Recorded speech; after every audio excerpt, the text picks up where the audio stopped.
Jordan Peterson was challenged about his recent interview with Ayaan Hirsi Ali on the West versus Islam, and he gave a great response. Check out this video. So, Dr. Peterson, I have a lot of questions that arise from your comments at the Balfour 100 event, your M103 video, your recent discussion with Ayaan Hirsi Ali, and your comments on Islam in the West in general. And in your comments, there's this common theme that one of these things is not like the other. You put the Judeo-Christian tradition on the one side and Islam on the other. Specifically the, quote, complex problem of Islam and the, quote, as a, quote, totalizing system. And before I go further, let me state that if hypothetically a final analysis of Islam resulted in as total a denunciation as your analysis of postmodernism or neo-Marxism, I wouldn't be personally offended at all. This isn't a personal question. In your recent interview with Ayaan Hirsi Ali, she said, Western values are superior to Islamic law and Islamic values. I agree with that, basically, certainly in the context of, let's say, current global affairs. I'll skip the quotes from a Reason magazine interview, but you should read them because hers is a worldview which is very much the West versus Islam, not radical Islam, but Islam, including necessarily the military option. So my question is, at the level of psychological significance of these stories, at the level of mythology and archetype, how is Islam so different from the Judeo-Christian tradition? You know, because Adam, Eve, Havva, Satan, Shaitan, so on and so forth, everything from the fall to the flood. A lot of what you discuss in this lecture series is necessarily part of Islam as well. And in fact, I think one of the strongest criticisms of Islam is that it's perhaps pretty unoriginal. You know, tonight you said that the moral presuppositions of a culture are instantiated in its stories. I see a lot of the same stories. So current global affairs aside, I'm asking at the deepest levels, how different are these stories and the moral presuppositions? Okay, well, that's a killer question. Well, okay, so the first thing I would say is, fundamentally, I don't know.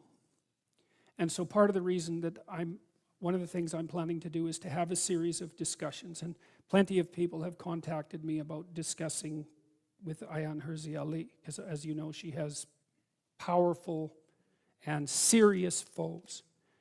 And they're not happy with her black and white distinction. And so, now I read Infidel, and I really liked that book. Like my sense was that she was a heroine. Now, what that means in relationship to Islam, that's a different story, because she came out of a totalitarian, let's say, family structure in a relatively totalitarian society.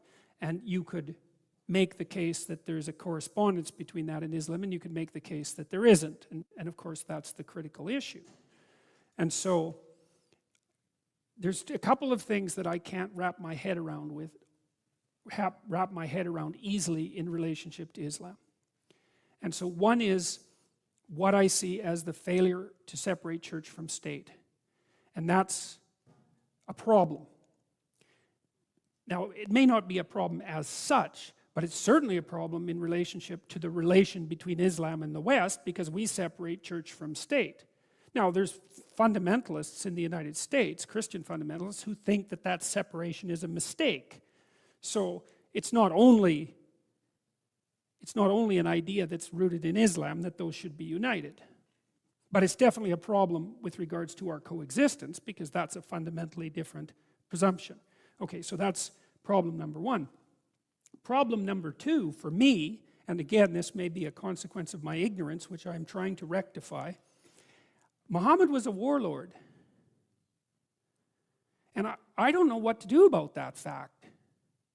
Like, one thing you can say about Christ, hypothetically, let's say, I'm not talking about a historical reality necessarily, although I'm not denying it either, is that of all the things he was, warlord was definitely not one of them.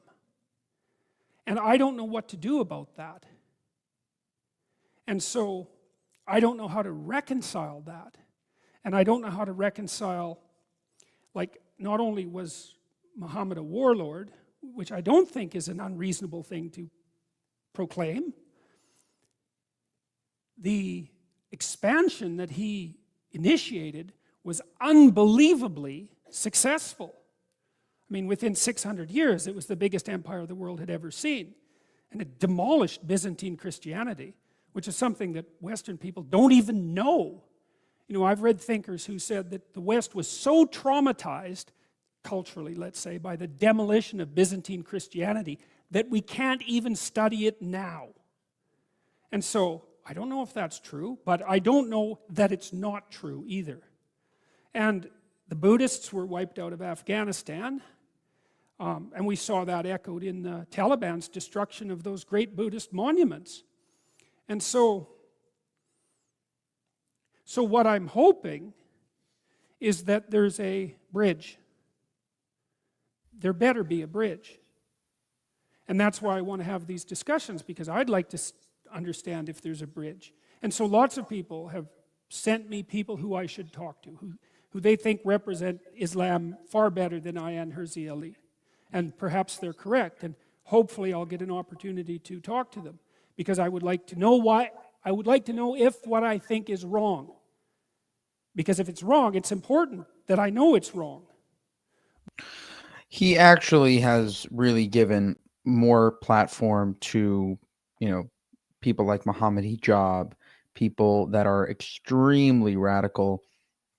And so, meaning since this video, and I think he pretty much came to the conclusion, at least from his Twitter profile, that basically there is no bridge. Just the fact that Muhammad is a warlord. Just think about that. Muhammad's a warlord, and he is in the religion of peace. He started the religion of peace, but he's a warlord. Doesn't seem to make sense. Either it's a religion of peace, or the guy that started it is not a warlord, but both really can't be true at the same time. And that's the problem here. For more, subscribe to the channel. If you want to help us make more of these videos, you can go to buymeacoffee.com/JewishUncensored. Thank you for watching, and have a good one.